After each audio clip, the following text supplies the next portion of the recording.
Hey guys, balik lagi dengan Koko. Jadi kali ini saya akan bahas sebuah smartphone yang menggunakan prosesor Snapdragon 870 pertama dan kelihatannya sampai sekarang tuh masih satu-satunya yang ada di dunia smartphone ini. Ya, ini dia Motorola Edge S. Jadi smartphone ini tuh dirilis di Cina di akhir Januari kemarin dan ketika perilisannya itu dijual di harga 4,3 jutaan kalau saya konversikan ke rupiah. Cuman kalau teman-teman cari di Tokopedia, harganya tuh sekarang kisaran 8-9 jutaan. Itu ya mungkin karena tambahan IMEI dan biaya masuk lainnya lah ya. Namun jika dilihat harganya dari 4,3 jutaan, smartphone itu menarik banget buat kita bahas. Kenapa begitu? Tanpa basa-basi lagi, langsung aja kita mulai videonya.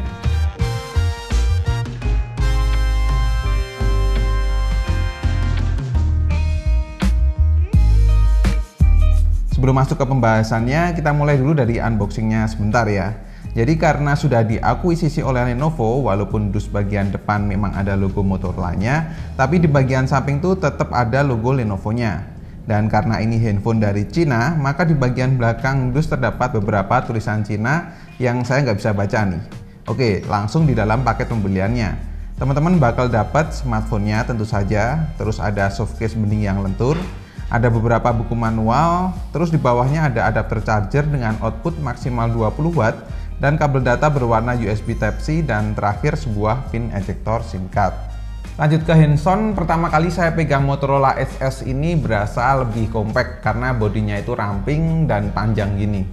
Karena layarnya berukuran 6,7 inch ini menggunakan rasio 21:9 beresolusi 1080 x 2520 berpanel IPS, memiliki refresh rate 90 Hz dan sudah mendukung HDR10.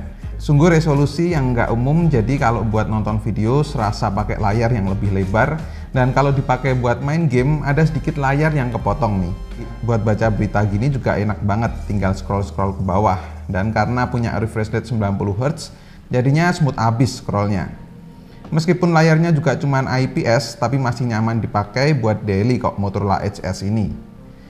Oh ya, di bagian depan ini juga ada dua tombol untuk dual kamera depan yang rada ganggu kalau buat saya.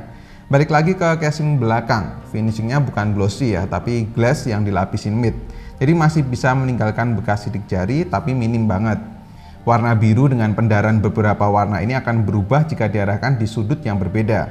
Punya setup quad kamera yang dilengkapi dua LED flash yang di bingkai kotak ini desainnya cukup keren, nggak mainstream seperti handphone pada umumnya.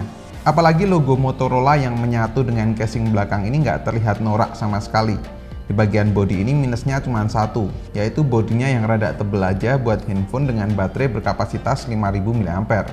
Tapi juga bikin lebih mantep dan solid ketika digenggam di tangan saya. Untuk handphone di harga 4 jutaan, saya rasa bodi dan desain ini kerasa lebih mahal.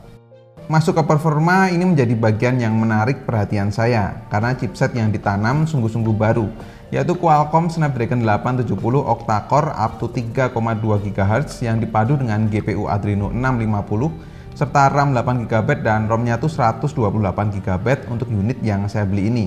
Jadi Snapdragon 870 ini merupakan prosesor upgrade dari 865 yang di overclock dan sudah support 5G tentunya. Dan tentunya tanpa melihat benchmark pun kita sudah tahu jawabannya kalau prosesor ini tuh jelas kenceng banget performanya. Cuman supaya afdol, kali ini saya juga melakukan beberapa tes nih. Pertama, kita mulai dari Antutu Benchmark 8. Di sini saya bisa dapat skor 642 ribuan, di mana skor CPU-nya tuh 179 ribuan dan skor GPU-nya di 264 ribuan. Terus di Geekbench 5, angka single core-nya menunjukkan 979 dan angka multicore di 3046. Sedangkan untuk 3D Mark Wildlife, overall skornya di 489.6 dan average IPS-nya di 29,30. Biar rasa penasaran makin kejawab, kali ini saya juga bermain game di handphone ini. Pertama, game PUBG Mobile. Settingan grafiknya bisa ke Ultra HD dengan framerate ultra. Pas saya main sih di HDR, framerate ekstrim dan smooth banget, nggak ada lag-nya. Gambarnya jelas lebih detail dengan gyro yang nggak ada delay-nya. Asik banget sih gameplaynya. Kedua, game Genshin Impact. Di sini sih settingan defaultnya di medium, cuman masih bisa kamu setting ke tertingginya 60 fps. Di settingan medium jelas playable banget, gambar smooth, animasi juga keluar semua dan nggak ada lag. Namun ketika saya bermain agak lama sudah berasa panas tuh di casing bagian belakang. Namun masih dalam batas wajar lah. Lanjut lagi ke bagian kamera. Untuk kamera belakang, konfigurasi quad kameranya yaitu main kamera 64 megapiksel aperture f1.7, ultrawide kamera 16 megapiksel aperture f2.2, depth sensing 2 megapiksel, dan satu lagi lensa TOF 3D yang berfungsi sebagai lensa pembantu lensa utama dalam menangkap gambar biar lebih fokus atau untuk bikin foto lebih bokeh. Nah, sedangkan untuk kamera depannya sendiri, selfie kamera 16 megapiksel dan ultrawide 8 megapiksel yang bisa mengambil foto hingga 100 derajat. Nah, secara fitur tuh sebenarnya Motorola HS ini komplit banget loh. Ada mode portrait, panorama, pro, slow-mo, time-lapse, dual video, dan masih banyak mode lainnya. Hasil fotonya menurut saya oke banget nih. Dari dynamic range, kontras, hingga saturasi, rasanya tuh semua fotonya jadi terlihat lebih dramatis. Mau menghadapi backlight pun juga nggak ada masalah, mampu tertangani dengan baik. Cuman untuk white balance-nya ini cenderung ke cool atau rada biru sedikit. Kalau saya pribadi lebih suka yang seperti ini sih. Sayangnya kalau di mode portrait, hasil separasi objek dengan background masih kurang rapi. Cuman secara keseluruhan mirip kayak hasil autonya.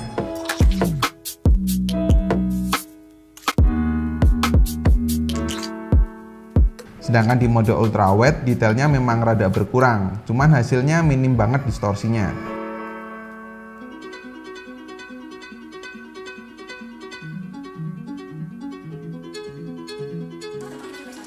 Terus untuk mode makro, walaupun nggak ada kamera khusus, tapi hasilnya cukup memuaskan, bahkan dalam kondisi kurang cahaya masih oke banget hasilnya.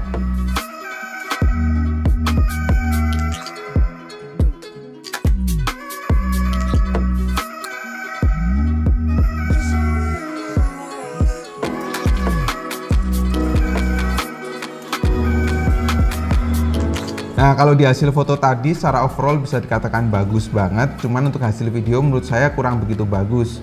Karena baik kamera belakang maupun kamera depan hasilnya kurang smooth nih, walau sudah dilengkapi dengan Ace. Namun jika kamu merekam dengan menggunakan gimbal, untuk kamera belakang kamu bisa merekam hingga 6K 30 fps. Sedangkan secara fitur, Motorola HS ini juga cukup komplit dengan didukung NFC dan pengisian cepat 20 Watt yang mampu mengisi penuh dalam waktu 1 jam lebih sedikit saja. Terus ada tombol MK yang bisa menjadi shortcut ke aplikasi yang kamu pilih. Terus beberapa gestur agar memudahkan dalam pemakaian smartphone, side fingerprint yang punya sensor cukup cepat, dan tentunya sudah menggunakan Android terbaru, Android 11. Kalau menurut saya buat handphone di harga 4,3 jutaan, Motorola HS ini bisa jadi penghancurnya Xiaomi atau Poco di Cina sana. Tapi ketika di Indonesia jadinya nggak reasonable sih. Cuman balik lagi jika kita berkaca di harga perilisannya, yaitu di harga 4,3 jutaan. Gimana teman-teman nggak tertarik coba? Ini tuh smartphone yang imbah banget. Sudah prosesornya Snapdragon 870, kameranya juga oke. Layarnya apalagi nih 21 banding 9. Sudah 2K lagi. Sudah 90 Hz juga refresh rate-nya. Ngecasnya juga cepet, baterainya apalagi gede 5000 mAh. Coba kalau Motorola HS ini masuk ke Indonesia, pasti bakal bikin gaduh pasar smartphone di tanah air. Nah, buat teman-teman yang tertarik untuk beli Motorola HS ini tapi harganya rada tinggi, nanti linknya akan saya taruh di kolom deskripsi ya. Coba aja cari di situ. Atau mungkin kalau teman-teman mau kepoin bekas reviewan kami, nanti kami taruh juga di deskripsi kok. Mungkin seminggu atau 2 minggu lagi, atau suatu saat akan kami jual, cek aja di situ. Dan cukup sekian untuk video kali ini. Terima kasih banyak teman-teman yang sudah nonton sampai akhir.